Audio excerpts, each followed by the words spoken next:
Picture this, a world locked in ice. For thousands of years, a deep freeze gripped the planet, with glaciers a mile high carving through continents and fierce winds scouring landscapes bare. This was the Ice Age, an era of snow-covered plains and creatures like the woolly mammoth that seem almost mythical to us now. It was a time of extreme challenge, a true test of survival where a single winter night could mean the difference between life and death.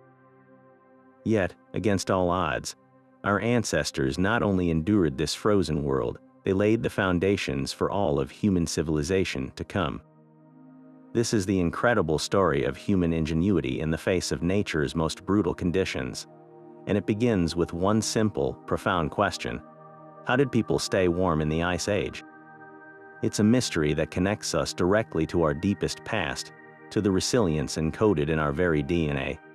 We often think of survival in terms of basic needs: food, water, shelter. But in an age where temperatures could plummet to levels we can scarcely comprehend, warmth was the most precious resource of all. It was the invisible thread that held life together. Without it, all other efforts were futile. So how did they do it? This wasn't about simply huddling in a cave and hoping for the best. This was about a sophisticated, multi-layered battle for heat.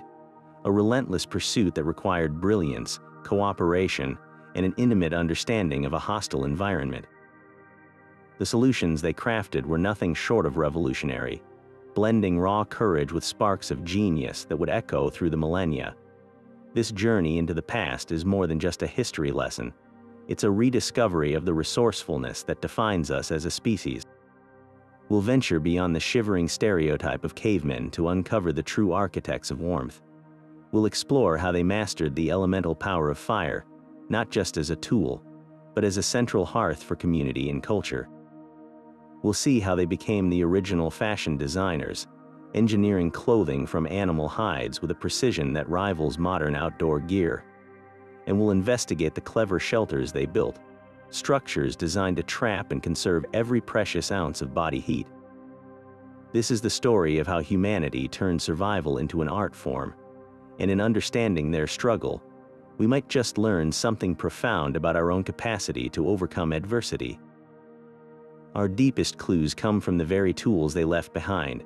Across Europe and Siberia, archaeologists have uncovered slender, expertly crafted needles carved from bone and ivory, some so fine they could rival modern sewing needles.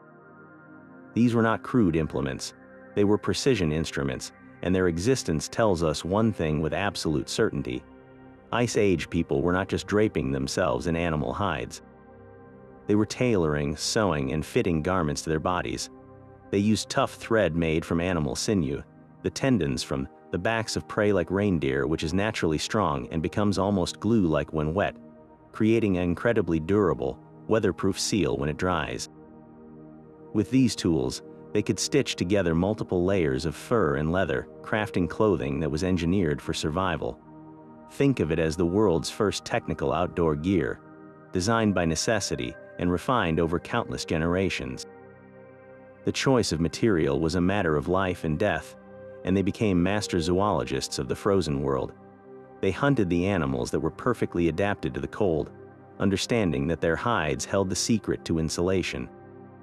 The thick, shaggy coat of the woolly mammoth was a premium resource, providing incredible warmth and durability. Bison and reindeer hides were also essential, offering a balance of toughness and flexibility. But the real genius was in the assembly.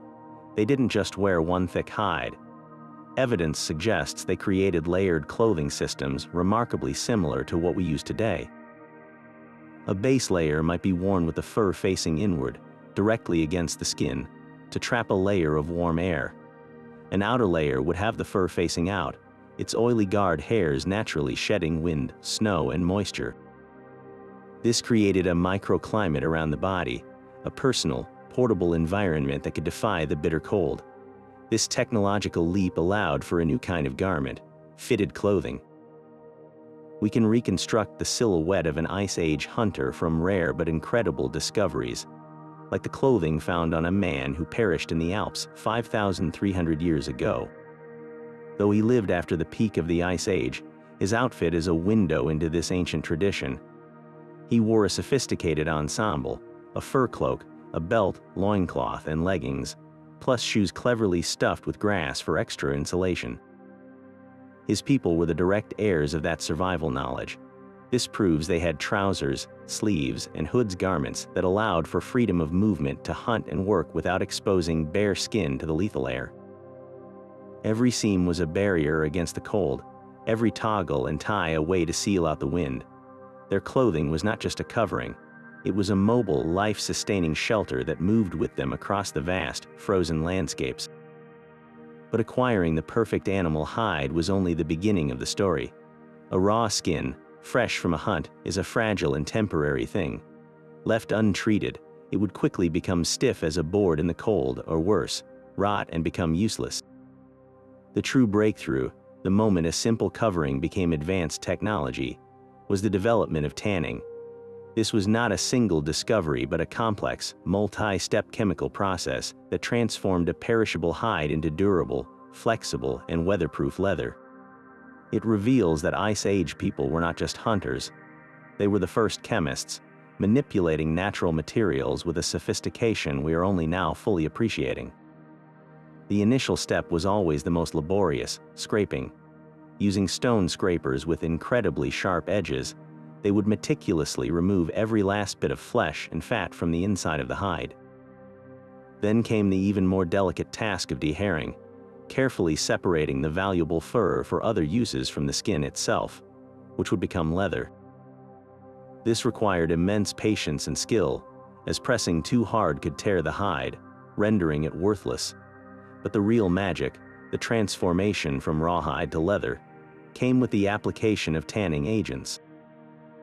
The most widespread and ingenious method, evidence suggests, was what we now call brain tanning. It's a process rooted in a beautiful, almost poetic symmetry found in nature. Our ancestors observed that every animal possesses within its own skull exactly the right amount of material to tan its own hide. Animal brains are rich in natural oils, specifically lecithin, which act as a powerful emulsifying agent. The hide would be worked and stretched while the brain mixture, often mixed with water into a paste, was thoroughly worked into its fibers. This process, known as staking, breaks down the stiff collagen strands, making the leather incredibly soft and pliable.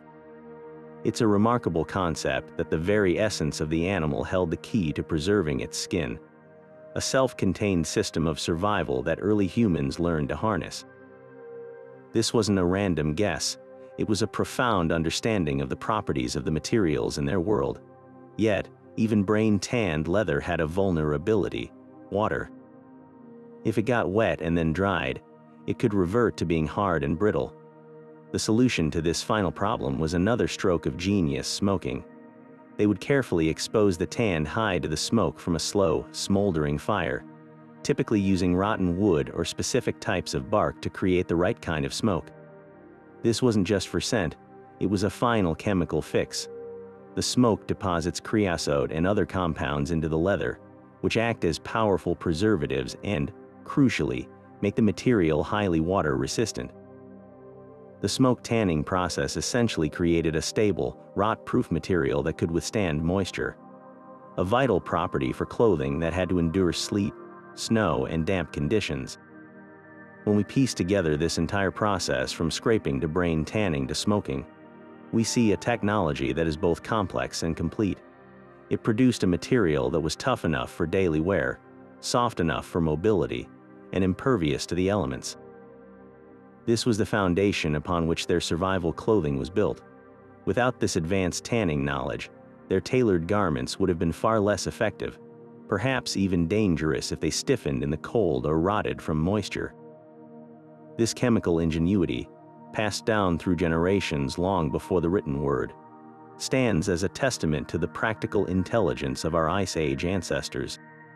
They didn't just use what nature provided, they learned to transform it, unlocking its hidden potential to create a new kind of armor against the cold. But even the most expertly tailored clothing has a critical vulnerability: the point of contact with the frozen earth. In the deep cold of the Ice Age, Losing body heat through the soles of the feet was not just a matter of discomfort.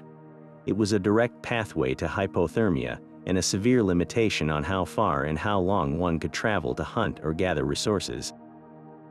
This challenge sparked another brilliant innovation, one we often take for granted today: the invention of purpose-built footwear. For decades, archaeologists could only speculate about what Ice Age shoes looked like, imagining simple wraps of hide. Then, a discovery in a cave in Armenia turned speculation into stunning reality and revealed a level of sophistication no one had anticipated. In 2008, in the Arani 1 cave, researchers made a find that rewrote the history of technology. Preserved in a layer of sheep dung that created a perfectly dry, sealed environment, they uncovered the world's oldest known leather shoe. Radiocarbon dated to about 5,500 years ago, it predates Stonehenge and the Great Pyramids of Giza. While this shoe is from a slightly later period, it is a direct descendant of the footwear that must have been developed during the height of the Ice Age. And it is not a primitive sack for the foot. It is a carefully constructed, right-footed moccasin, crafted from a single piece of cowhide, laced closed with a leather thong. The craftsmanship is exceptional, with stitching that is both strong and precise. This single artifact tells us that the people of this era were not just making foot coverings. They were cobblers, designing shoes that were durable, fitted, and specifically engineered for their environment. The true genius of these early shoes, however, is revealed by what was found inside them. The Armenian moccasin was stuffed with grass, perfectly preserved along with the leather.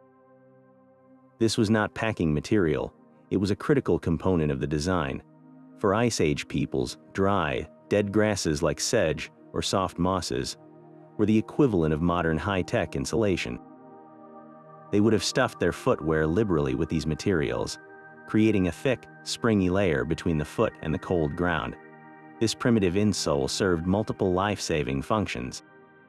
First, it trapped a layer of air which acted as a superb insulator, preventing the cold from the ground from sapping warmth directly from the feet. Second, the grasses were absorbent, wicking away any moisture from sweat, which is a major cause of heat loss. And third, it provided cushioning, making long journeys across rough, frozen terrain more bearable. This practice of using grasses is attested to by an even more dramatic find: the 5,300-year-old alpine traveler we mentioned earlier, known as Ötzi. His clothing was sophisticated, but his footwear was an engineering marvel. He wore sturdy shoes made of bearskin for the soles, deerskin for the uppers, and a netting made of tree bark. Inside, he had carefully stuffed handfuls of soft grass, arranged with the stems pointing toward the toe to create a smooth, comfortable bed for his foot. This wasn't a one-off invention, it was a widespread, refined technology. These natural insulators were always readily available, easily replaced, and incredibly effective. Stepping into a shoe packed with fresh, dry grass would have been like stepping into a warm, custom-formed cradle, a stark contrast to the unforgiving ice and rock outside. It was a simple solution, but its effectiveness underscores a deep understanding of the principles of insulation and comfort, principles that remain fundamental to footwear design to this day. Yet, for all the life-saving ingenuity of tailored clothing and insulated footwear, there was one discovery that overshadowed all others, a force of nature so powerful it fundamentally reshaped human existence. We've explored the portable microclimates our ancestors created for their bodies, but the ultimate defense against the Ice Age required something more: a way to transform the very environment around them. This brings us to humanity's most pivotal alliance, the mastery of a primal element that meant the difference between a desperate, shivering existence and a thriving community: the controlled, sustained use of fire. While clothing was a personal shield, fire became a communal sun, a focal point around which society itself could coalesce. The ability to create fire on demand was arguably one of the most difficult technological hurdles our species ever overcame. It's a skill we take for granted today with matches and lighters, but for them, it was a feat of immense patience and profound understanding. They employed two primary methods, both requiring exceptional skill. The first was percussion. By striking a piece of iron pyrite, also known as fool's gold, against a hard, flinty stone, they could produce a shower of white-hot sparks. Catching these fleeting embers on a carefully prepared tinder bundle of dry moss, fungus, or shredded bark was a delicate art. The second, and perhaps more widespread, method was friction. Techniques like the hand drill or the fire plow involved rapidly spinning a hardwood stick against a softwood baseboard. The goal was to generate enough concentrated heat through sheer, relentless effort to create a glowing coal, which again would be tenderly nurtured into a flame. This was not a quick process. It could take many minutes of intense, coordinated effort, making the loss of a fire a potential catastrophe. This constant vulnerability led to one of the most critical roles within an Ice Age group, the firekeeper. While everyone would have understood the basics of fire making, the responsibility for maintaining the community's flame likely fell to a specific individual or a rotating team. Their duty was sacred. They would carefully bank the coals at night, burying them in ash to slow their burn, ensuring that a live ember was always available come morning. They would guard the fire against wind and rain, and be ready to revive it at a moment's notice. The firekeeper held the group's immediate future in their hands.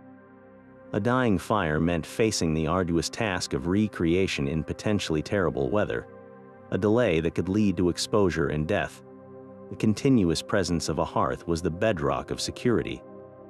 Once mastered, fire's benefits were revolutionary, and its role in providing warmth was just the beginning. A well-built fire in a strategically placed hearth could raise the temperature inside a shelter by dozens of degrees, creating a haven of comfort in a world of ice.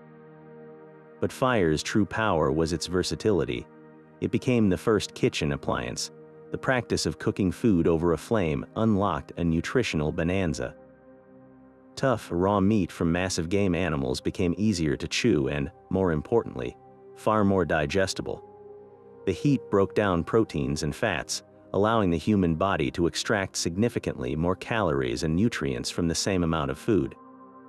In an environment where every calorie was fuel for warmth and work, this was a metabolic miracle. It also made a wider variety of plants edible, neutralizing toxins and softening fibrous roots.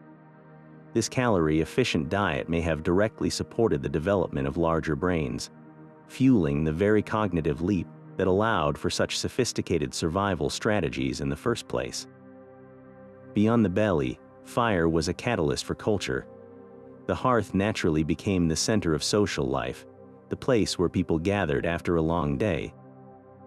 In its flickering light, they would have shared stories, reinforced bonds, taught skills to the young, and made plans for the next hunt.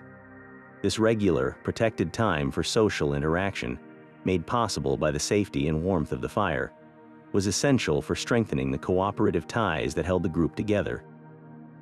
It extended the day, pushing back the darkness and fear of the long winter nights.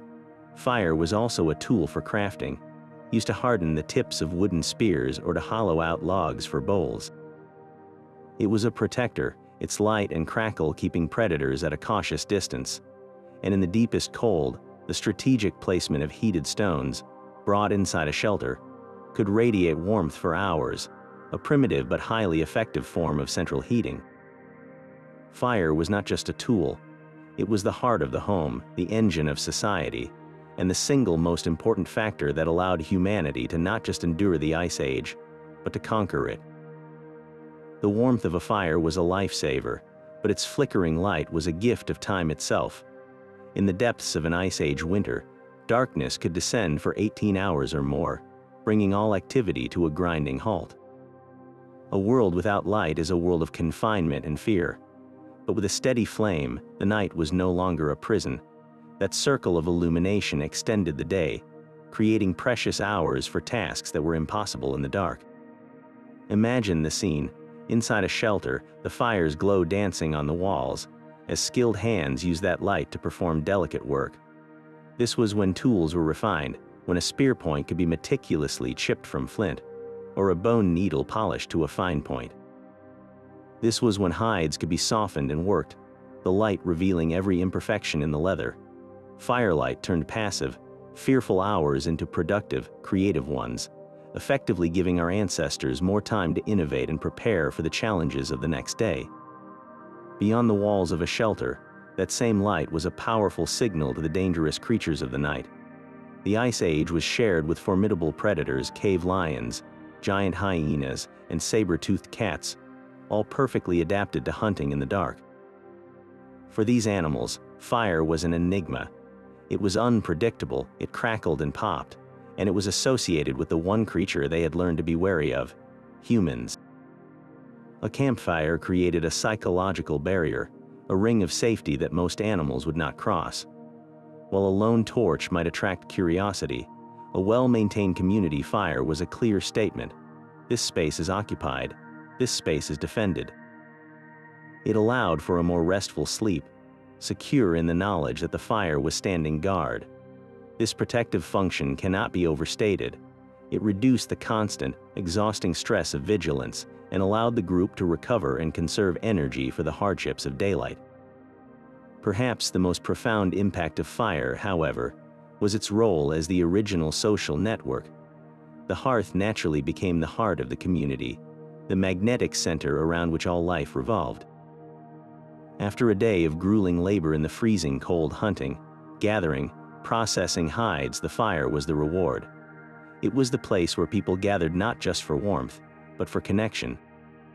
In its comforting glow, social bonds were reinforced through the ancient art of storytelling. Elders would recount tales of great hunts or legendary ancestors, passing down knowledge, history, and cultural values to the younger generations. These were not just entertainments, they were the living textbooks of their time, encoding survival strategies, migratory routes, and the behaviors of prey animals into memorable narratives. This was also where the community's collective intelligence was honed. Around the fire, plans for the next hunt would be debated, strategies devised, and discoveries shared. Someone might demonstrate a new, more effective way to have to spearhead, or share the location of a stand of nut trees. Children would watch and learn, absorbing essential skills through observation. The firelight facilitated the complex nonverbal communication, the glances, the nods, the shared laughter. That builds trust and cohesion within a group. This regular, protected time for social interaction was crucial for resolving conflicts, for distributing food fairly, and for maintaining the strong sense of mutual obligation that was essential for survival. The fire did not just warm their bodies, it forged the social fabric that made them a community, transforming a band of individuals into a unified, resilient force capable of facing a frozen world together. While a well-stoked fire and tailored clothing created pockets of comfort, the relentless winds and driving snow of the open plains demanded a more substantial solution, a permanent, communal defense against the elements. The archaeological record reveals that our ancestors were not just temporary dwellers. They were master builders, capable of constructing entire villages designed to withstand an ice age. Some of the most breathtaking evidence of this comes from the vast, frozen landscapes of what is now Ukraine and parts of Russia, where hunters pursued the ultimate prize, the woolly mammoth. These creatures provided more than just food and clothing. Their very skeletons became the architectural framework for some of the most impressive shelters of the prehistoric world. Imagine the scene: a flat, wind-swept plain near a river, a place where mammoth herds were known to pass. Over generations, a community would return to this strategic location. But instead of simply camping on the open ground, they undertook a monumental construction project. They would gather the colossal bones, skulls, and immense curved tusks of numerous mammoths, some sites containing the remains of dozens, even hundreds, of individual animals. These weren't random piles of debris, they were carefully planned foundations. The massive skulls, weighing hundreds of pounds each, were used as anchor points. The long, sturdy leg bones and pelvic bones were set vertically into the ground to form a circular or oval wall. And the most iconic feature, the gigantic, sweeping tusks, were arched overhead, interlocked to create a domed framework that was both incredibly strong and elegantly engineered to shed heavy snow. This bone framework was just the beginning. Once the skeletal structure was in place, the real insulation began. They would have draped the entire structure with layer upon layer of freshly butchered mammoth hides, weighing down the edges with more bones, rocks, and sod. This created a thick, multi-layered skin for the shelter, a barrier that was virtually impervious to wind. Inside, the space was organized for community living. A central hearth, or sometimes several hearths lining a central pathway, would provide warmth and light. The floor might be paved with flat stones to keep it dry, and sleeping areas were often dug slightly into the earth, taking advantage of the ground's relatively stable temperature. These were not small, cramped huts. Some of these structures were large enough to house multiple families, measuring over 20 feet across, becoming true communal houses that served as the heart of the settlement for months at a time. The sheer scale of these mammoth bone dwellings speaks to a highly organized and cooperative society. Building one required a level of planning and labor that was far beyond the capacity of a single family. It meant coordinated hunting parties to secure the necessary bones, and a shared understanding of engineering principles to ensure the structure was stable. The knowledge of how to select the right bones, how to position them for maximum strength, and how to seal the hides effectively was a form of sophisticated architectural wisdom passed down through generations. These villages, some featuring multiple dwellings arranged in a deliberate pattern, represent a triumph of collective effort.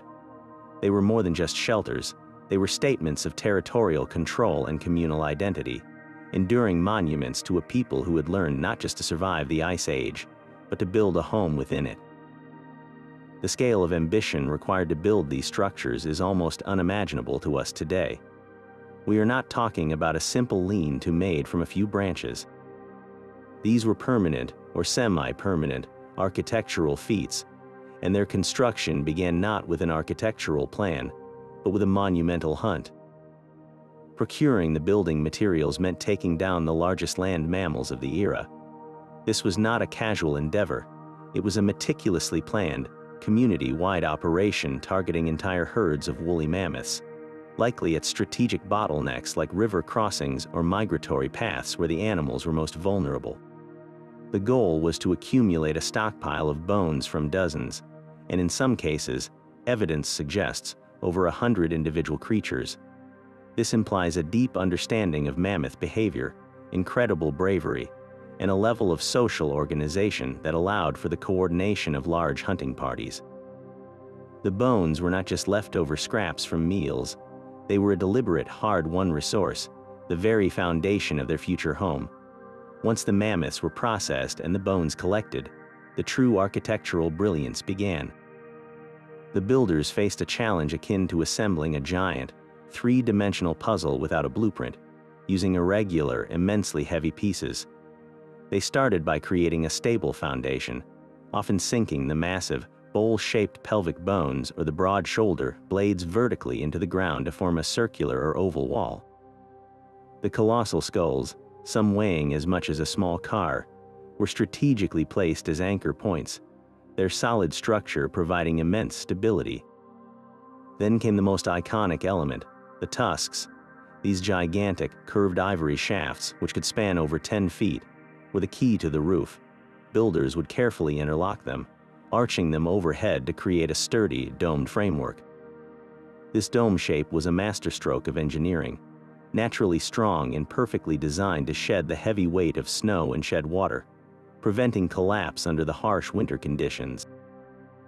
This skeletal framework, impressive as it was only the bones of the house. The next step was to create a skin, a seal that would turn this structure from a windswept skeleton into an insulated, weatherproof home. This is where layers of animal hides came into play. The entire dome would have been draped with the thick, shaggy pelts of the mammoths themselves, or of other cold-adapted animals like bison or reindeer. These hides were likely stitched together into large sheets and then weighed down at the edges with more bones, slabs of sod cut from the earth, and piles of earth. This created a multi-layered barrier, a veritable fortress against the elements. The hides blocked the wind, while the sod and earth provided thermal mass, helping to stabilize the interior temperature. Inside, the space was organized for communal living. A central hearth, or sometimes a line of hearths down the middle of a long structure, provided warmth and light. The floors might be paved with flat stones, and sleeping areas were often dug slightly into the ground, leveraging the earth's natural insulation to retain the heat from the fires. Walking into one of these completed dwellings would have been a profound sensory experience. The air would be thick with the smell of wood smoke, tanned leather, and the earthy scent of sod. The low ceiling, supported by the graceful arcs of ivory, would create an intimate, sheltered atmosphere. The walls, lined with hides, would muffle the howling winds outside, creating an oasis of relative quiet and warmth. The flickering firelight would dance across the curves of the mammoth bones, illuminating the faces of the community gathered inside. These structures were more than just shelters. They were the center of social life, the place where stories were told, tools were crafted, and generations lived together. They stand as a breathtaking testament to human ingenuity, a clear message from our ancestors that even in the face of an ice age, they were not merely surviving, they were building a world. Yet, even the most ingeniously built shelter would be useless if it was placed in the wrong spot. Just as real estate today hinges on location, survival during the Ice Age was a high-stakes game of geographical strategy. Our ancestors were not just builders, they were master environmental analysts, reading the landscape with a precision born of necessity. The difference between a thriving winter camp and a desperate struggle for life could come down to a few crucial meters of elevation or the angle of a hillside.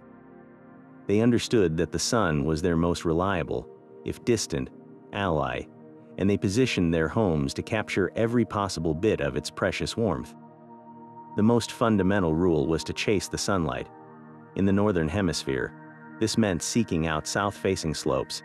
A camp positioned on a gentle incline angled toward the south would be bathed in sunlight for the longest possible period during the short winter days, while a north-facing slope, just a short distance away, would remain in deep, frigid shadow. This wasn't a minor comfort, it was a matter of thermal dynamics. A sun-drenched slope would absorb solar energy, warming the ground and the air immediately around the shelter, reducing the energy needed from their fires. It would also help melt any light snow cover, exposing vital winter forage for the herbivores they depended on, which in turn attracted the game they needed to hunt. This simple principle of solar orientation was a form of passive heating, a way to harness the power of a star to make their own efforts more effective. But the sun alone couldn't defend against the Ice Age's brutal winds. To counter these, our ancestors looked for natural windbreaks. A commanding cliff face or a large, protruding rock overhang offered immediate and powerful protection. These geological features acted as giant shields, deflecting the worst of the gales and creating a pocket of calm, still air on their leeward side. The difference in wind chill between an exposed plain and a sheltered alcove could be the difference between life and death. Furthermore, these rock formations often provided another critical advantage: ready-made shelters. Caves and rock overhangs were natural starter homes, offering a solid roof and walls that required far less effort to make habitable than building a structure from scratch. They would often enhance these natural shelters by building low stone walls or hanging hides across the entrance, creating a draft-free, insulated space that was far warmer than anything they could construct in the open. The final, and perhaps most decisive, factor in their settlement calculus was proximity to resources. A perfect, sunny, wind-protected location was worthless if it was miles from fresh water or had no access to the materials needed for daily life. Therefore, the ideal campsite was always a multi-resource hub. A nearby river or spring was non-negotiable, providing drinking water for the group and attracting the animals they hunted. But their vision extended further. They needed to be within reach of high-quality, flint or chert outcrops for crafting the sharp tools and weapons essential for survival. They also had to position themselves along the migratory routes of animals like reindeer, horses, and mammoths. By settling near a known river crossing or a narrow mountain pass, they could predict the movement of their prey, turning a chance encounter into a reliable food source. This strategic positioning transformed their camps from mere shelters into efficient, sustainable centers of operation. Places where the grueling work of survival was made just a little bit easier by the intelligent use of the land itself. This brings us to a form of warmth that required no tools, no fire-making skills, but was perhaps the most fundamental of all: the simple, profound power of shared body heat. In the brutal cold of an Ice Age night, when the winds howled and the fire burned low, the most effective heating system was already present within the group itself. Huddling together for warmth was not a desperate last resort. It was a deliberate, life-saving strategy. By pressing their bodies close, a family or a small band could create a shared microclimate, a pocket of relative warmth where the combined heat generated by their metabolisms was trapped and conserved, creating a collective shield against the penetrating cold. The physics are straightforward. Reducing the overall surface area exposed to the air minimizes heat loss, but the social and emotional implications of this practice were anything but simple. This necessity for physical closeness would have fundamentally shaped the very structure of Ice Age society. Survival favored the cohesive group, the family unit, or the tightly knit band. An individual sleeping alone in such conditions would have had little chance of making it through the night, but a group huddled together could maintain a core temperature that was survivable. This physical imperative naturally reinforced the strongest possible social bonds. The people you slept pressed against, whose breath you felt on your neck and whose shivers you felt through shared furs, were the people you depended on for your very life. This created an environment where cooperation was not just a virtuous ideal, it was an absolute requirement for existence. Trust and mutual care were baked into the daily, and especially the nightly, rhythm of life. The arrangement within these huddles was likely a matter of careful, instinctive planning. The most vulnerable members of the group, the very young and the very old, would have been placed in the most protected positions, at the very center of the group where the warmth was most concentrated. Infants, with their tiny bodies and inability to regulate temperature effectively, would have been cherished at the heart of this human furnace, swaddled against their mothers.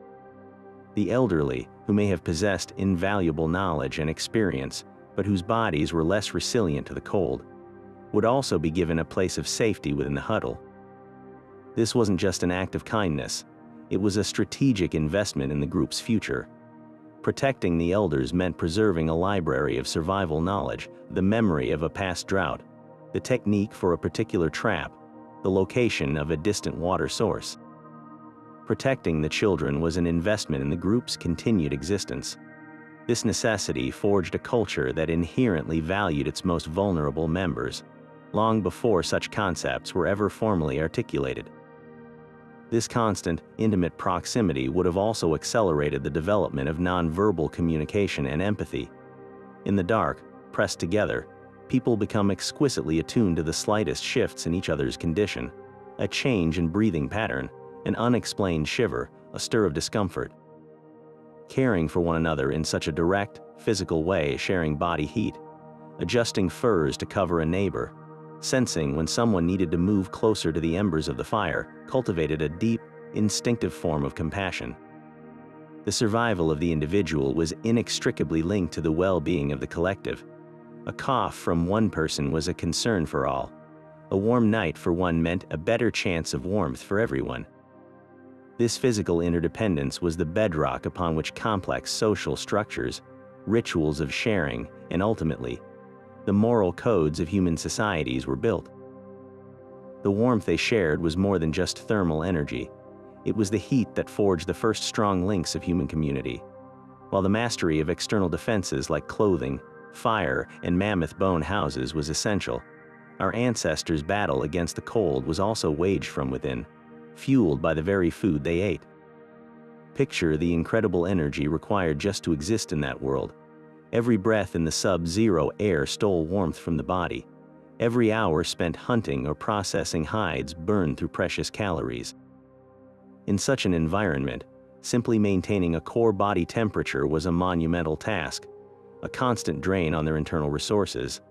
This is where their diet became more than just sustenance. It was a direct metabolic source of heat, a carefully engineered strategy to stoke the body's own furnace. The key to understanding this lies in a biological process called thermogenesis, which literally means heat creation. When you consume food, your body must work to break it down, a process that requires energy and, as a byproduct, generates warmth. Think of it like starting a small fire inside your stomach. Not all foods create the same amount of heat, however. Digesting proteins and fats demands significantly more energy from the body than digesting carbohydrates. A high-fat meal is like adding a dense, slow-burning log to your internal fire, producing a sustained and powerful heat output. For Ice Age hunters, their entire diet was built around this principle. They weren't just eating for energy, they were eating for warmth. Their menu was dominated by the giants of the Ice Age steppe, the woolly mammoth, the woolly rhinoceros, the steppe bison, and massive herds of reindeer.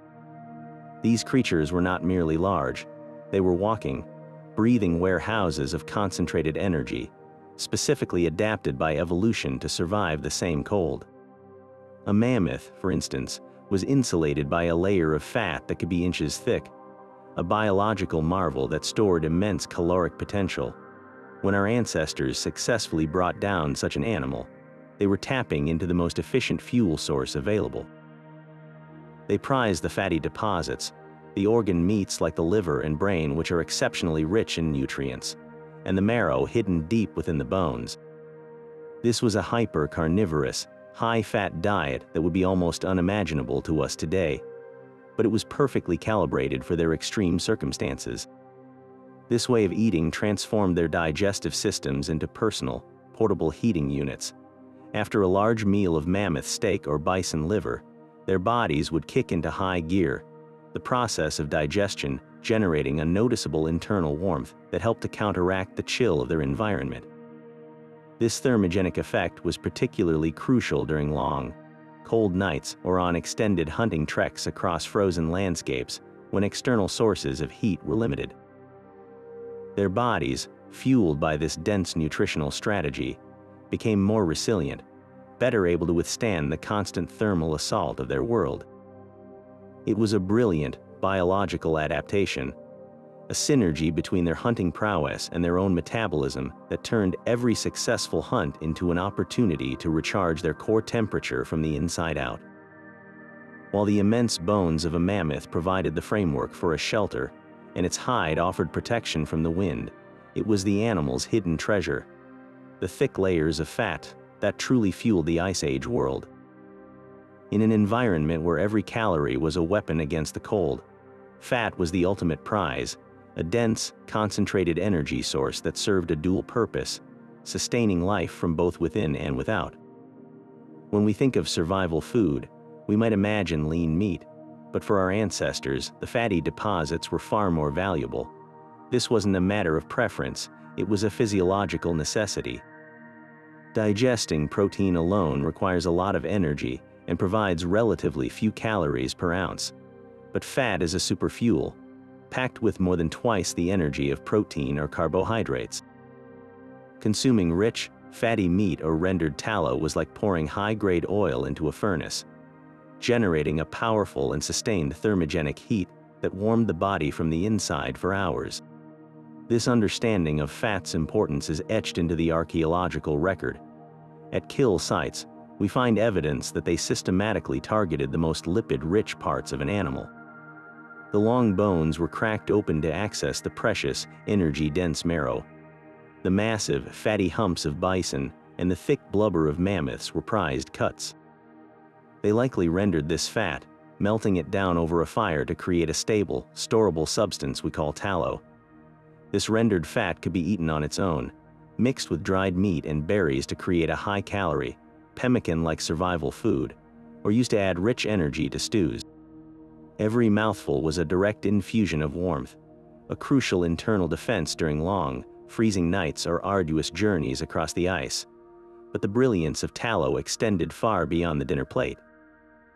This same substance, so vital for internal fuel, became the key to taming the darkness inside their shelters. The invention of the stone lamp was a quiet revolution in comfort and safety. These were not complex devices, Their power lay in their elegant simplicity. A lamp was typically just a naturally hollowed-out piece of sandstone or soapstone, or a section of an animal's skull, which could hold a small pool of liquid fat. The wick was often a piece of twisted moss, a tuft of lichen, or a sliver of dried wood, laid along the edge of the stone to soak up the melted tallow. Once lit, this humble setup transformed a dark, shadowy cave or skin tent. Unlike a roaring fire, which consumed large amounts of wood, a resource that could be scarce on the open tundra, the stone lamp provided a safe, controllable, and portable flame. It burned cleanly and steadily for hours on just a small amount of fuel. This steady, focused light was a game changer for intricate work. Imagine an artisan seated beside such a lamp, its gentle flame illuminating their hands as they carefully carved a bone needle or attached a finely crafted flint blade to a spear shaft. This reliable light extended the productive day, allowing for the creation of the very tools and clothing that were essential for survival. Furthermore, the lamp's flame offered more than just light. It provided a subtle, radiant heat. While it couldn't warm a large space like a central hearth, it created a personal zone of comfort. A family could gather around a single lamp, its flickering glow pushing back the oppressive darkness of an Ice Age night and offering a small, consistent source of warmth that complemented the heat from their own bodies. The stone lamp was a testament to their resourcefulness, a technology that elegantly solved multiple problems with a single, readily available material. It turned animal fat into both sustenance and solace, demonstrating that for our Ice Age ancestors, no part of their hard-won resources went to waste. After a long day of facing the Ice Age world, the day's final, most critical task was to create a sanctuary for the night.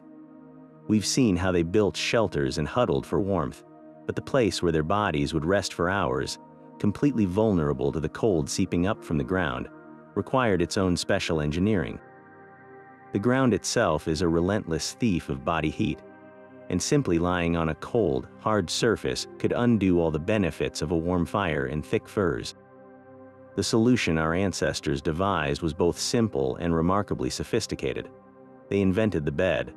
Far from just piling up some leaves, they created multi-layered, insulated sleeping platforms that speak to a deep understanding of comfort and hygiene. Some of the most compelling evidence for this comes from a cave in South Africa called Sibudu. Here, archaeologists uncovered traces of bedding that are around 77,000 years old.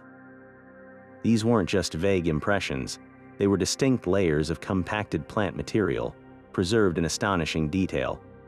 The people living there would gather bundles of sedges and reeds from nearby rivers, along with other soft, flexible grasses, and arrange them into thick, cushiony mats on the cave floor. This wasn't a one-time setup. The evidence shows they regularly replenished these layers, burning the old, worn-out bedding and laying down fresh material.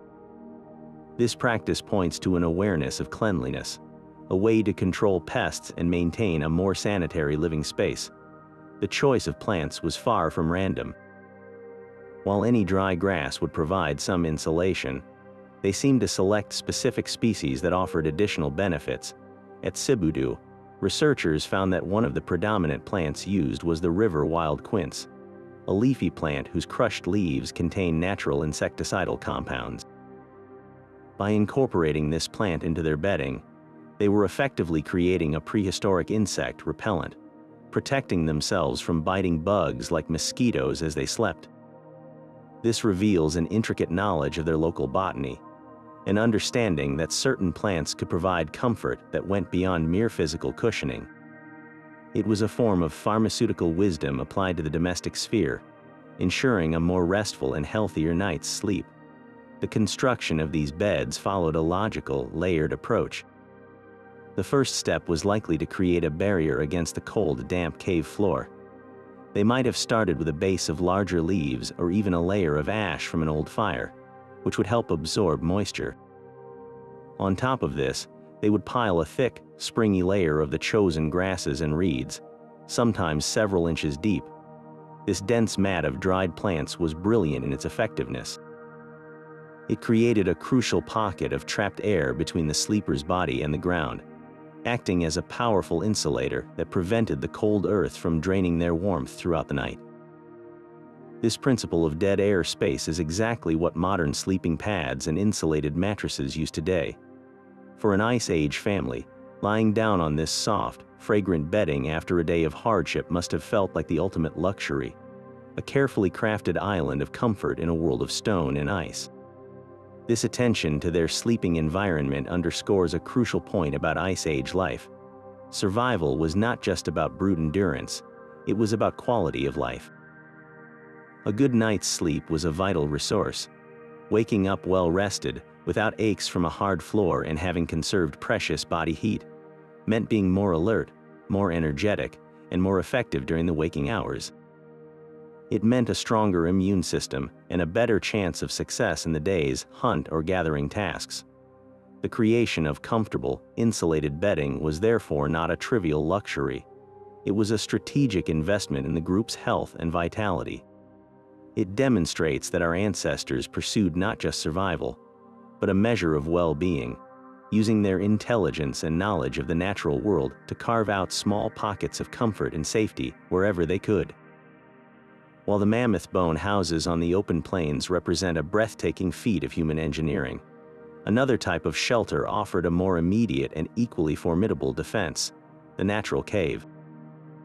For groups living in regions blessed with limestone karst landscapes or rugged mountain ranges, these geological formations were nature's ready-made fortresses, providing a suite of survival advantages that were impossible to replicate with any structure built from scratch. Walking into a deep cave during the height of an Ice Age winter would have been like stepping into a different world, a sanctuary of profound stillness and surprising stability, a stark contrast to the chaotic and lethal environment outside. The most immediate and life-saving advantage was the cave's remarkably stable temperature. Deep within a limestone cave, the temperature remains constant year-round, hovering around 10 degrees Celsius or 50 degrees Fahrenheit.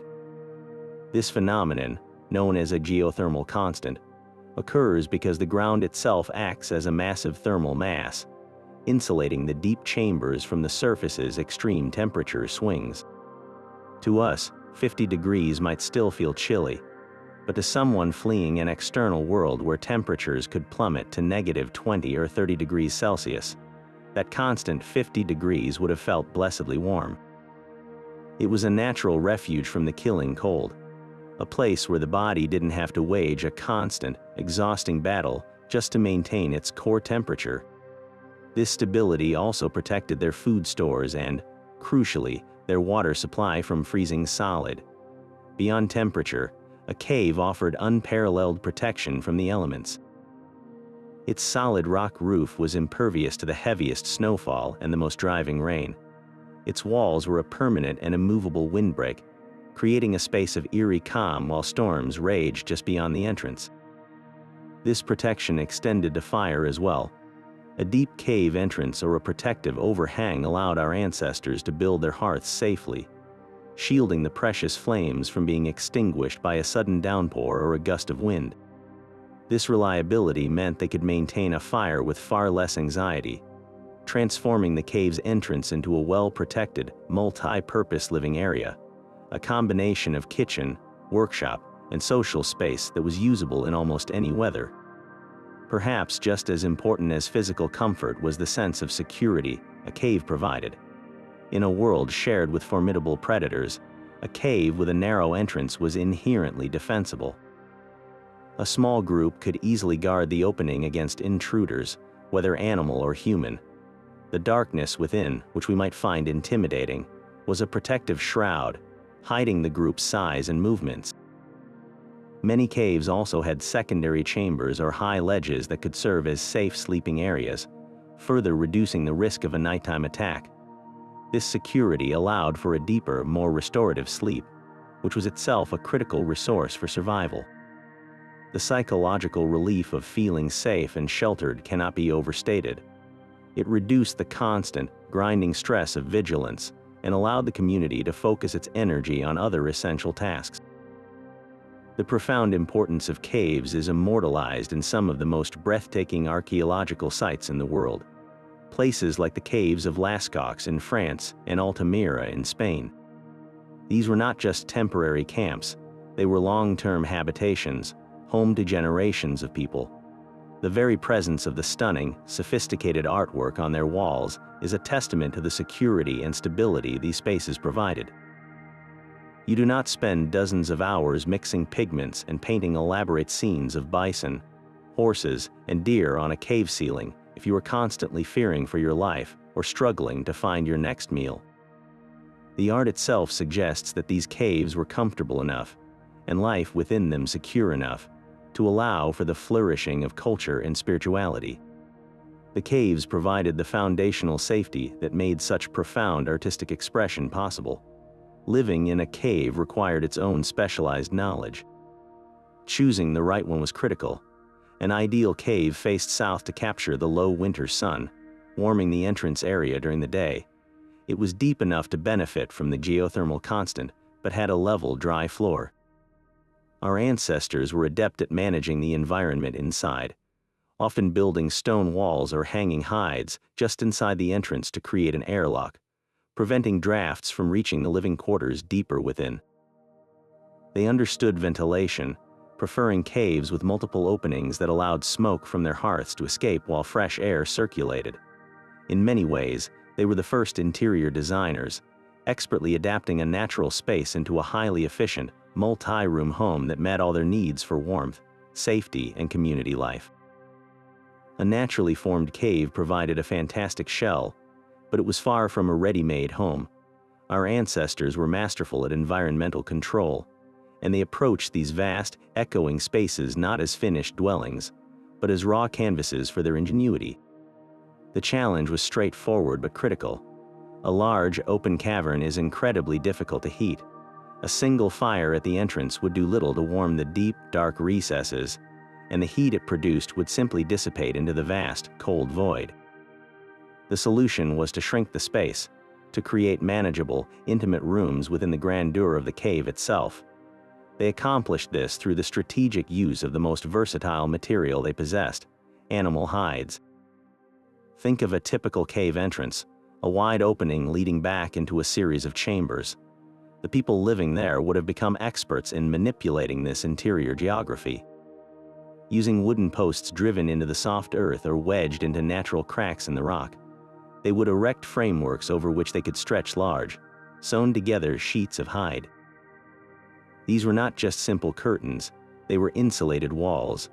A single hide might block a draft, but a double layer, perhaps with dry grass or moss stuffed between them, would create a genuine thermal barrier. They would use these partitions to seal off the deeper, colder parts of the cave, the chambers where the constant, cool air would suck away any warmth. This immediately transformed their living situation. Instead of trying to heat an entire cavern, they were now only responsible for warming a small, defined area near the entrance, a space perhaps no larger than a modern small room. This made their fires exponentially more effective, turning a flickering source of light into a genuine source of comfort. This practice of subdividing space reveals a sophisticated understanding of airflow and thermodynamics. They weren't just blocking off areas, they were designing for efficiency. By creating a smaller enclosed area, the body heat from the people inside and the warmth from their fire had a much smaller volume of air to heat. The temperature would rise more quickly and stay elevated for longer. Furthermore, these hide partitions acted as baffles, disrupting the natural convection currents that can cause cold air to flow along the floor and warm air to rise and escape. The partitions helped to trap the warm air in the living zone, creating a stable, comfortable microclimate. In essence, they were creating the prehistoric equivalent of a studio apartment within a massive, inhospitable warehouse. The control didn't stop with hanging hides.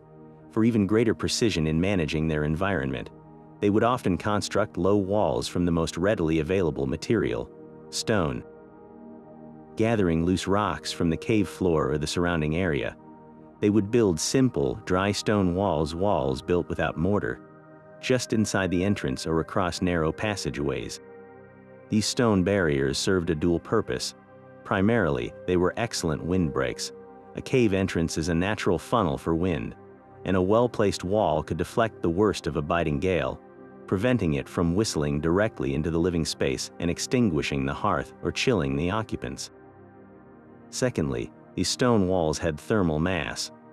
The rocks would absorb heat from the fire during the evening and then slowly radiate that warmth back into the space throughout the night, acting as a primitive but effective form of heat storage that smoothed out the temperature drop when the fire burned low. The combination of hide partitions and stone walls allowed for a remarkable degree of customization in their living quarters. A family unit might have their own small sleeping area partitioned off for privacy and warmth, while a central, shared space near the fire served as a common area for cooking, tool making, and socializing. This architectural thinking transformed a random cave into a deliberate, multi-room home. It was a testament to their desire not just for shelter, but for a structured and efficient living environment. By mastering the interior climate of their caves, they turned a natural refuge into a true home, a warm, secure, and organized base from which they could face the immense challenges of the Ice Age world. But beyond the practical mastery of fire and shelter lies an even more profound human need, the need for meaning, for connection to something greater than the struggle of daily survival. We can see this need illuminated, quite literally, by the flickering light of those same stone lamps in the deep, silent chambers of caves like Lascaux and Chauvet. Here, the physical warmth they worked so hard to create seems to have kindled a different kind of fire altogether, the spark of artistic and spiritual expression. The stunning paintings of bison, horses, and mammoths that adorn these walls are more than just prehistoric galleries. They are the sacred heart of their world, and their creation was likely a ritual inextricably linked to the comfort and security of the cave itself. Imagine the process. The deepest, most secluded chambers of a cave were not chosen randomly. These were places far removed from the windy entrance, spaces where the air was still and the temperature was constant. To reach them, artists would have carried their simple stone lamps, their small flames pushing back an absolute darkness that had likely never been broken before.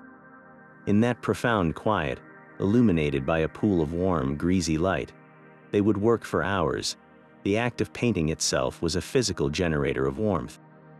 Grinding minerals like ochre and manganese into powder, mixing them with animal fat or cave water to create paint, and then applying it to the cold rock wall by hand or with a makeshift brush, this was strenuous, body-warming labor. The very process of creation was an act that heated the artist, a personal microclimate of focused activity in the cool, deep earth. This was almost certainly not a solitary endeavor. The scale and sophistication of the art suggest collaboration, a shared project passed down through generations. The cave's main chamber, warmed by a central hearth, might have been where the community gathered, but the act of adorning the deeper walls could have been a specialized, almost priestly function. The artists, guided by senior members of the group, would venture into the ritual space, their work accompanied by the murmur of voices, the scent of burning tallow, and the shared body heat of a small, focused team. The art was not created in a vacuum. It was born from a communal spirit, a collective decision to invest energy into something that had no immediate, tangible survival value, but whose value to the spirit was immeasurable. What were they painting? The answer goes far beyond simple depictions of their prey. These images pulse with life and movement. A horse seems to gallop across the rock. A bison lowers its head in a powerful charge. A mammoth's tusks curve with majestic weight. This wasn't just recording what they saw. It was about capturing the essence, the spirit, of the animals they depended upon. In the depths of a long, isolating winter, when the herds had migrated and food stocks were low, these paintings may have served as a powerful form of sympathetic magic. By ritually depicting the animals by touching their forms on the wall, by breathing life into them with pigment and firelight, they were perhaps seeking to ensure the herd's return in the spring. They were asserting a connection, a relationship of respect and power with the forces that governed their survival. In this light, the cave itself becomes a cathedral. The warmth and safety it provided created the psychological space necessary for this spiritual life to flourish. You cannot contemplate the mysteries of existence when you are shivering in the open, fearing predators. The cave offered a sanctuary where the mind could turn inward and upward. The art, then, was an expression of hope. It was a declaration that they were more than just survivors. They were a people with a story, with a deep connection to the world around them. The long winters were not just a time of hardship, but a time of gathering, of storytelling, and of reinforcing their identity through these sacred rituals. The warmth of the community fire and the intimate glow of the stone lamp did more than just ward off the cold. They illuminated the path to a richer, more meaningful existence, proving that even in the Ice Age, the human spirit sought not just to live, but to transcend. Even with the most sophisticated shelters and warmest clothing, the ultimate strategy for surviving an Ice Age winter was often to simply not be there when it arrived. The idea of hunkering down in a permanent home, while possible in some resource-rich areas, was not the universal rule. For many groups, survival was a carefully choreographed dance with the seasons, a long-term strategy of mobility that saw them following the sun and the herds across hundreds of miles. This nomadic lifestyle was not a sign of primitive desperation. It was a brilliant, proactive adaptation that turned the entire continent into a seasonal home, each location offering its own unique resources at just the right time of year. This deep time planning required an encyclopedic knowledge of the landscape, passed down through generations in stories, songs, and practical experience. They understood the migratory routes of animals like reindeer, horses, and mammoths with an intimacy we can scarcely imagine. They knew not just where the herds were, but where they would be months in advance. Their annual cycle was a deliberate pursuit of abundance. As the deep cold of winter began to tighten its grip on the northern plains or high-altitude valleys, these groups would make a calculated retreat. They would move to more sheltered locations, south-facing river valleys, dense forests that offered protection from the wind, or coastal areas where the moderating influence of the ocean prevented temperatures from plunging to the same extremes as the interior. The journey itself was a massive logistical undertaking, a migration of an entire community. This wasn't a frantic flight, but a planned relocation. They traveled light, carrying only the most essential and portable possessions. Their expertly tailored clothing, their best stone tools, precious reserves of dried meat and tallow, and the glowing embers of their fire, carefully transported in a hollowed-out animal horn or a heavy clay pot. The route would be one they had traveled before, either in their own lifetimes or as part of their ancestral memory. They knew the locations of reliable freshwater sources, the best places to cross rivers, and the landmarks that would guide their way even in a featureless, snow-covered landscape. This was not a gamble, it was a well-rehearsed survival circuit. Arriving at their wintering grounds was like returning to a second home. These were often places they had used for generations, locations with known advantages like a particularly defensible cave complex or a stand of trees perfect for building sturdy shelters. The resources there were familiar and predictable. By moving, they avoided the worst of the cold while also positioning themselves in an area where game was still accessible or where stored food supplies could be supplemented with winter foraging. Then, as the days began to lengthen and the first signs of spring appeared, the great reverse migration would begin. They would flow back into the now thawing plains to intercept the northward moving herds, taking advantage of the seasonal abundance to replenish their strength and gather resources for the cycle to begin again. This rhythmic movement, this eternal following of the sun, was the grand strategy that allowed humanity to flourish across a planet in the grip of ice. This constant battle for warmth took on a special urgency when it came to protecting the group's most vulnerable members, the very young and the very old. In the harsh arithmetic of survival, their bodies were at a distinct disadvantage. Infants and small children have a much larger surface area relative to their body mass, which means they lose heat to the environment at a dramatically faster rate than adults. Their tiny bodies are also less efficient at generating heat through shivering, and they haven't yet developed the sophisticated circulatory adaptations that help conserve core warmth. For the elderly, the challenges were different but just as perilous. With age often comes a natural decline in metabolic rate, the body's internal furnace, making it harder to generate sufficient heat.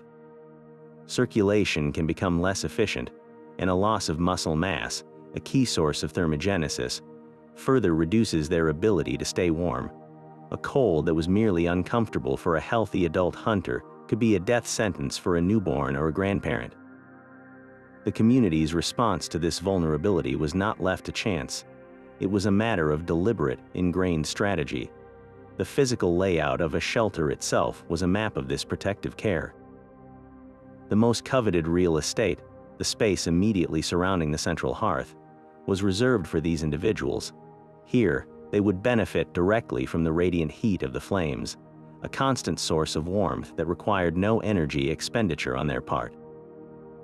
They would be placed at the very center of the nightly huddle, enveloped by the bodies of stronger adults, creating a human cocoon where the collective body heat was most concentrated. This positioning was a physical manifestation of their value to the group, a daily ritual of protection that ensured their survival through the long, dark nights. The allocation of resources also reflected this priority. The warmest, softest furs, perhaps the inner lining of an Arctic fox or the supple hide of a young reindeer, would be given to the children and elders. These premium materials provided superior insulation without being overly heavy, a crucial consideration for someone with limited strength. Their clothing would be the most meticulously tailored, with extra care taken to seal every seam against drafts. There's even compelling evidence, from the analysis of ancient teeth, to suggest that adults would pre-chew tough foods for infants and the toothless elderly. This act, far from being a primitive custom, was a sophisticated energy-saving measure. By breaking down the food first, the adult was doing the difficult work of mechanical digestion, making it easier for the vulnerable person's body to absorb the calories. Those precious calories could then be directed toward maintaining body temperature rather than being wasted on the strenuous process of chewing and initial digestion. This network of care extended to the very rhythm of daily life. While the strongest members ventured out to hunt or gather, the very young and old would remain in the relative safety and warmth of the camp, often under the watchful eye of those who might be temporarily injured or resting. This conservation of their energy was vital. Every calorie saved on unnecessary movement was a calorie that could be converted into life-sustaining warmth. The community understood that the survival of these individuals was not a burden, but an investment in its own future. The children represented the continuity of the people, the next generation who would carry the knowledge forward.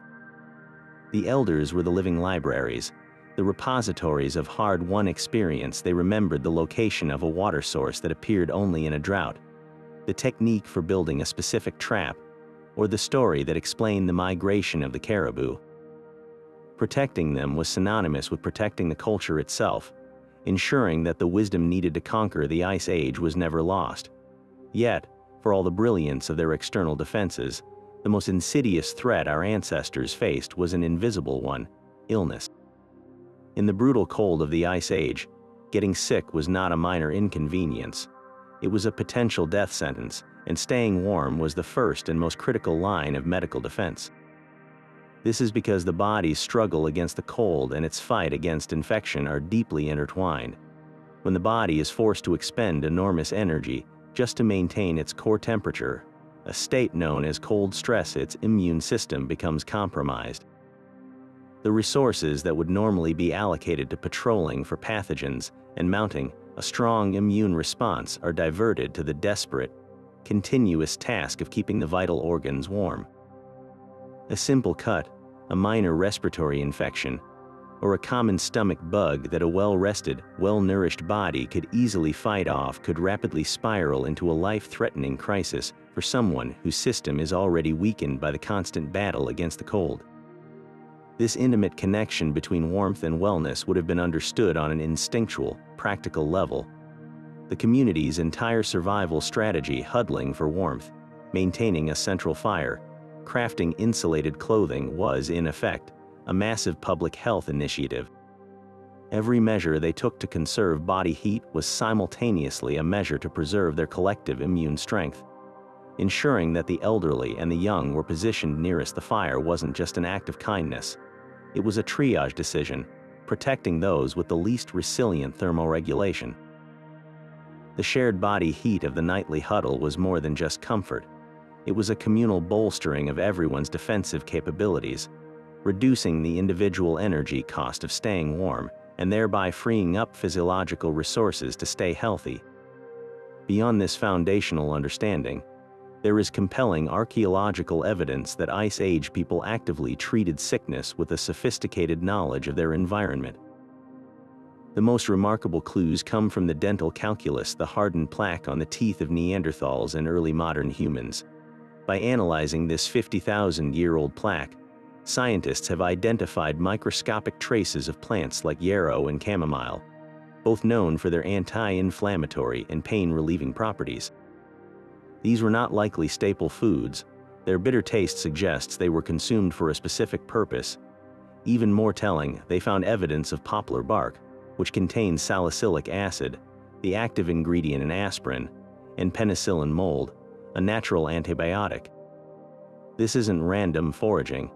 It represents a curated, knowledgeable use of natural pharmacy, an understanding that certain plants could alleviate suffering and fight infection. This medicinal knowledge was probably paired with a surprising emphasis on cleanliness, born of pure necessity. In the close quarters of a shelter, where people lived in intimate proximity for months on end, preventing the spread of disease was paramount. While we might imagine primitive conditions, evidence suggests they practiced forms of hygiene that made perfect sense in their context. They understood the importance of separating living and waste areas, often disposing of food scraps and other refuse in designated midden piles away from the shelter to avoid attracting scavengers and pests. The practice of regularly replacing old, soiled bedding with fresh, insect-repellent grasses, as seen at Sibudu Cave, was a direct assault on the parasites and bacteria that thrive in dirty sleeping conditions. The processing of hides also involved a form of unintentional hygiene. The scraping and tanning processes removed rotting flesh and fats that would otherwise become breeding grounds for dangerous pathogens.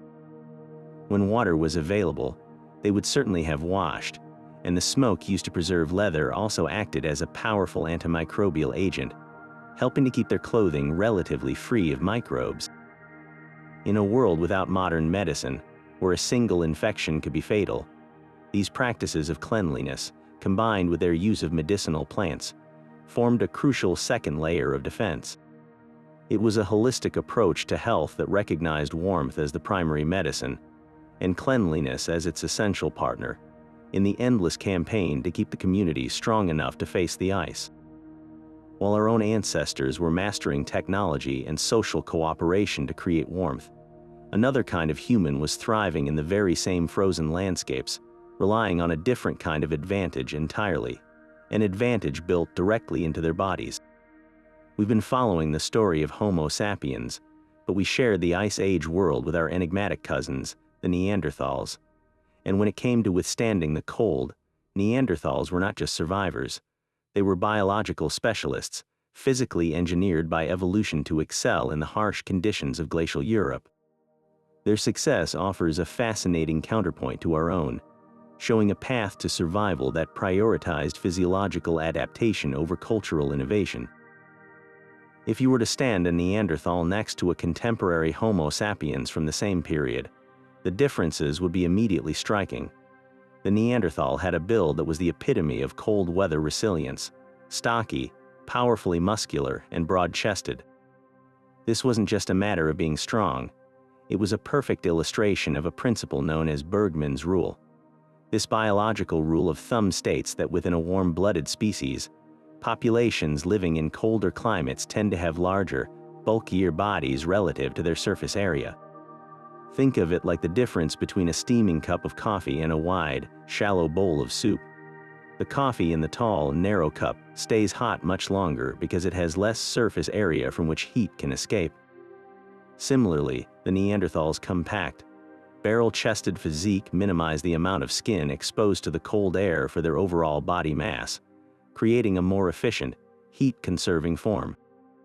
This robust frame was supported by shorter limbs, another classic adaptation to frigid environments often described by Allen's rule. Their forearm and lower leg bones were shorter and thicker than those of their Homo sapiens counterparts. This adaptation is brilliantly simple. It reduces the distance that warm blood has to travel from the core of the body to the extremities like hands and feet. In a tall, lanky body, blood can cool down significantly on its long journey to the fingers and toes, making those parts more susceptible to frostbite. The Neanderthals' shorter limbs meant their warm core blood reached their extremities faster and with more of its precious heat intact, helping to keep their hands and feet functional for hunting and tool-making even in freezing temperatures. Their very skeleton was a masterpiece of thermal efficiency.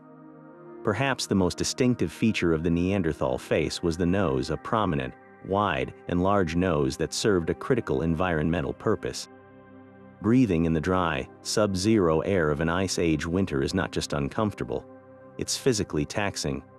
Cold, dry air can damage lung tissue and rob the body of moisture and heat with every single breath. The Neanderthals' formidable nasal apparatus was a built-in climate control system. Those large, voluminous nasal passages provided a much greater surface area inside the nose, lined with blood-rich tissues. As cold air was inhaled, it would swirl through this intricate chamber, being warmed and saturated with moisture by the blood vessels just beneath the surface before it ever reached the sensitive lungs.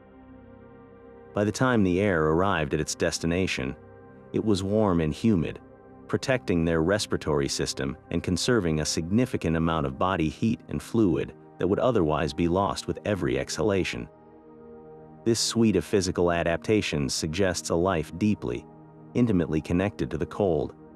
They were hyper-specialized for their environment, a product of hundreds of thousands of years of evolution in the challenging conditions of Eurasia. Their bodies were their primary technology, requiring less reliance on the complex, multi-layered clothing systems that our ancestors developed. This is not to say they were primitive. Their toolkits, known as Mousterian technology, were sophisticated and effective. But their survival strategy seems to have leaned more heavily on their innate physical prowess and an incredible resilience to the cold that was literally written into their bones and sinew. They were the ultimate endurance athletes of the Ice Age, built from the ground up to thrive where others could merely persist. This comparison between Neanderthal and Homo sapiens survival strategies presents us with a fascinating evolutionary puzzle. It illustrates two very successful, but distinct, approaches to the same extreme challenge. Our ancestors took a path of increasing technological and social flexibility, creating warmth externally through innovation. The Neanderthals, in many ways, embodied an internal, biological solution. For a long time, this profound adaptation was seen as the very thing that might have made them vulnerable when the climate began its erratic shifts at the end of the last Ice Age. The theory was that their super-specialization for the cold became a liability when the world warmed, while our generalist, inventive nature allowed Homo sapiens to adapt to a wider range of environments. While this is a compelling narrative, the full story is far more complex and continues to be unraveled by new discoveries, reminding us that the history of our ancient cousins is still being written. Yet, for all the brilliance of tailored hides and clever shelters, the most vital technology of the Ice Age was not something that could be held in the hand. It was far more fragile and infinitely more valuable. It was the living knowledge carried in the minds of the elders and passed from one generation to the next through the power of spoken word. In a world without writing, the survival of an entire community hinged on this unbroken chain of wisdom. A perfectly sewn parka was useless if the next generation did not know how to select the right hide or stitch the seams to be airtight. The ability to create fire was meaningless if the precise technique for striking flint against pyrite was forgotten. This was a culture built on memory, where the lessons of a lifetime were the greatest inheritance one could leave behind. The classroom was the world itself, and the curriculum was survival, An elder's knowledge was a detailed, practical encyclopedia of their environment. They didn't just know that a south-facing slope was warmer. They knew the specific hill near the summer river, crossing that caught the first light of dawn and held the heat long into the afternoon. They held the memory of which stand of trees consistently provided the straightest saplings for shelter frames, and which specific type of fungus, when dried and shredded, made the most reliable tinder for starting a fire in damp conditions. This wasn't abstract information. It was hyper-local, tested, and refined through decades of experience. A single piece of advice, like the exact moment in the seasonal cycle when mammoth herds were fattest before their migration, could mean the difference between a winter of plenty and a season of starvation. The primary tool for transmitting this vast library of information was storytelling. Around the fire, elders would not simply issue instructions. They would weave practical knowledge into compelling narratives. A story about a legendary hunter who saved his band from a blizzard by building a specific type of snow wall was, in reality, a detailed lesson in emergency shelter construction. A tale about a curious child who became ill after eating a certain berry was a powerful, memorable warning about poisonous plants. These stories encoded complex information in a format that was easy to remember and retell. The rhythm of the characters and the dramatic tension made the lessons stick, ensuring that critical survival strategies were preserved not as dry lists, but as living, breathing parts of their cultural identity. This process of teaching was hands-on and immersive. A grandparent wouldn't just tell a child how to make a stone tool. They would sit with them for hours, guiding their young hands through the process of selecting the right piece of flint, demonstrating the precise angle and force needed to strike off a perfect flake. The child would learn by doing, by feeling the vibration of a good strike and hearing the distinctive sound of a clean break. This apprenticeship model ensured that subtle, nonverbal skills, the kind that are impossible to put into words, were absorbed through observation and repetition. It was a slow, patient investment in the future, guaranteeing that the community's collective intelligence would not die with its oldest members. The respect afforded to elders in such societies was not merely a social courtesy. It was a survival imperative. An elderly individual who could no longer hunt or haul heavy hides was not a burden. They were a revered librarian, a master craftsperson, and a strategic planner. Their memory was the community's backup hard drive, containing the solutions to problems that might only occur once in a generation, like the signs of a prolonged drought or the best route to a little-known cave system during an unseasonal storm. Protecting the elders, keeping them warm and fed, was a direct investment in the group's resilience. Their prolonged lives allowed for the accumulation of a depth of knowledge that no single person could gather in a lifetime, creating a cumulative culture where each generation could stand on the shoulders of those who came before, reaching ever higher levels of sophistication in their eternal battle against the cold. The relationship between Ice Age humans and the massive creatures they shared the world with was far more complex than a simple predator-prey dynamic. We often frame it as a hunt, a confrontation between a clever, tool-using species and the giants of the frozen steppe. But to see it only as a hunt is to miss the profound truth. Human survival was woven into the very existence of the megafauna in a deep, almost symbiotic bond. These animals, the woolly mammoth, the woolly rhinoceros, the steppe bison, the giant deer, were not just a food source. They were, in the most literal sense, the foundation upon which Ice Age life was built. Their bodies provided the raw materials for an entire civilization, making them partners in humanity's greatest survival story. Consider the sheer scale of resources a single mammoth represented. A successful hunt was not a one-time meal. It was a windfall that could sustain a community for weeks or even months, but the bounty went far beyond the meat. The thick, shaggy hide, large enough to cover the floor of a substantial shelter, could be transformed through skilled tanning into durable leather for clothing, tents, and footwear. The long, coarse-guard hairs could be woven into cordage or used for stuffing. The immense curved tusks provided a structural material unlike any other, strong yet workable, perfect for the arched frameworks of dwellings or for carving into intricate art and tools. Even the bones themselves, from the massive skulls used as hearth foundations to the smaller ribs fashioned into walls, were integral to daily life. A mammoth was a walking, breathing hardware store, a grocery market, and a construction supply depot all rolled into one magnificent creature. This reliance created a fascinating economic and spiritual relationship. The migratory patterns of these great herds dictated the rhythms of human life. Settlements were strategically positioned along known routes, and the seasonal cycle of following the animals became the calendar by which communities lived. This constant interaction fostered an intimate knowledge that went beyond mere tracking. Hunters would have understood the social structure of mammoth herds, the behavior of a protective mother, the vulnerabilities of a young or injured animal.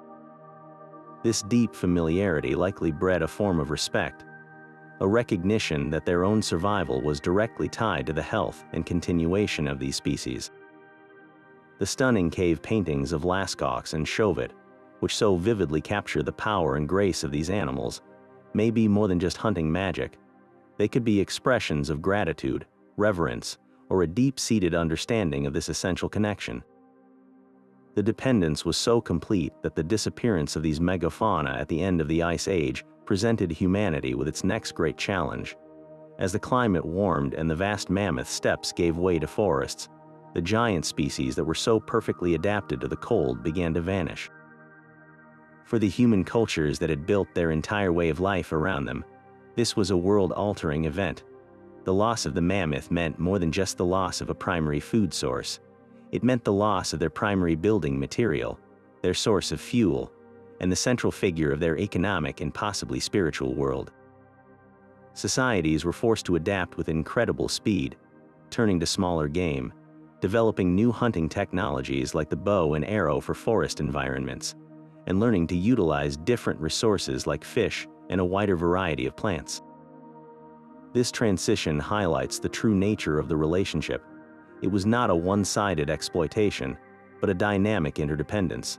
The megafauna shaped human technology, social organization, and migration. In turn, human predation likely influenced herd dynamics and evolution. Their coexistence was a delicate balance, a partnership forged in the crucible of the ice. The story of how people stayed warm, therefore, is incomplete without acknowledging these colossal partners. The warmth from a fire was often fueled by mammoth fat. The walls that blocked the wind were often made from mammoth bone and hide. The very clothes that allowed hunters to endure the cold were stitched from the hides of the animals they pursued. In the end, the giants of the Ice Age did not just share the landscape with humanity. They helped to build the world that made human survival possible. All of these survival strategies, from tailored clothing to sophisticated shelters, can sometimes feel like theoretical reconstructions, pieced together from scattered fragments of bone and stone. But every so often, the earth offers up a gift so perfectly preserved that it transforms our understanding from abstract theory into tangible reality. This is precisely what happened on a high mountain pass in the Alps in 1991, when two hikers discovered a body emerging from the melting ice. This was Ötzi, the Iceman, a man who lived around 5,300 years ago. While his time was after the peak of the last ice age, he inhabited a high-altitude environment that mimicked its harsh conditions, and his impeccably preserved gear provides us with an unprecedented, frozen-in-time catalog of prehistoric survival technology. Ötzi's wardrobe is a masterclass in layered insulation and practical design. He was not simply swaddled in a single animal hide. His clothing was a sophisticated system, each piece carefully selected and crafted for a specific purpose. On his head, he wore a remarkable hat made from the fur of a brown bear, sewn together with leather thongs. The choice of bear fur is significant. Bear skin is incredibly dense and warm, with long, coarse guard hairs that are highly water-resistant. This wasn't just for show. It was a premium, functional piece of headgear designed to protect one of the body's most critical areas for heat loss. On his feet, he wore sturdy shoes that were far more advanced than anyone had imagined for the period. They were constructed with a keen understanding of podiatry. broad, durable soles made of bearskin for traction and durability, uppers of deerskin for flexibility, and an inner lining of soft tree bark netting that likely served as a wicking layer to manage moisture. But the true genius of his footwear was hidden inside. Ötzi's shoes were meticulously stuffed with soft, dry grass, arranged with the stems pointing toward the toe to create a smooth, cushioned bed. This grass acted as a primitive insole, but its function was multifaceted. It provided crucial insulation, trapping a layer of air that prevented the cold from the frozen ground from sapping the heat directly from his feet. It also absorbed sweat, which is a major cause of heat loss, and it offered cushioning for long journeys over rocky terrain. Stepping into those grass-stuffed shoes would have been like stepping into a custom-formed, thermally regulated cradle, a stark contrast to the unforgiving ice and rock of the Alps. Perhaps the most surprising element of his outfit was his cloak. It was not made from a large, single pelt, but was instead a massive, knee-length cape woven from long strands of grass. This might seem like a step down from furs, but it reveals a nuanced understanding of different materials. A grass cloak is exceptionally versatile. In dry weather, it acts as an excellent windbreaker and provides surprising insulation. If it rains or snows, the grass can absorb a significant amount of moisture while keeping the inner layers relatively dry, and it would dry out much faster than a heavy, soaked fur. It was a lightweight, adaptable outer layer, perfect for the variable conditions of a high-altitude environment where weather can change in an instant. Beyond his clothing, Ötzi's toolkit was a portable survival kit. He carried a birch bark container that could have held hot embers from a fire, allowing him to transport the means to create a new flame, a critical advantage in a storm. His copper-bladed axe was not just a weapon but a vital tool for processing wood for shelter and fuel. His body also told a story of a life lived in the cold. Analysis revealed a series of tattoos on his lower back, knees, and ankles, areas commonly associated with degenerative joint disease. Rather than being decorative, these tattoos, created by rubbing charcoal into small cuts, may have been a form of therapeutic pain relief, an early attempt at acupuncture to manage the aches and inflammation brought on by a life of harsh travel in freezing conditions. Ötzi is not a perfect snapshot of an Ice Age individual, but he is the closest we will ever get. His equipment demonstrates that the principles of thermal layering, moisture management, and material specialization were not just conceptual. They were being applied with stunning effectiveness, proving that the battle for warmth was fought with intelligence, resourcefulness, and an intimate knowledge of the natural world. While the mammoth bone houses of Europe stand as awe-inspiring monuments to Ice Age ingenuity, the drive to create warmth was a global phenomenon, sparking remarkably parallel innovations in the farthest reaches of the frozen world. Our ancestors' triumph over the cold was not a single story confined to one continent, but a chorus of brilliant adaptations sung in different languages across the globe. When we journey eastward, across the vast expanse of Siberia, and northward into the stark beauty of the Arctic, we find that the same fundamental principles of survival harnessing the Earth's heat and mastering insulation were discovered independently, leading to architectural marvels perfectly suited to their unique environments. In the endless forests and on the windy tundra of Siberia, where trees were a more readily available resource than the bones of giant mammoths, people developed a solution that was both incredibly effective and elegantly simple: the semi-subterranean house. This was not a mere hole in the ground. It was a sophisticated feat of engineering that leveraged the earth itself as a primary source of insulation. The process began with digging a substantial pit, several feet deep.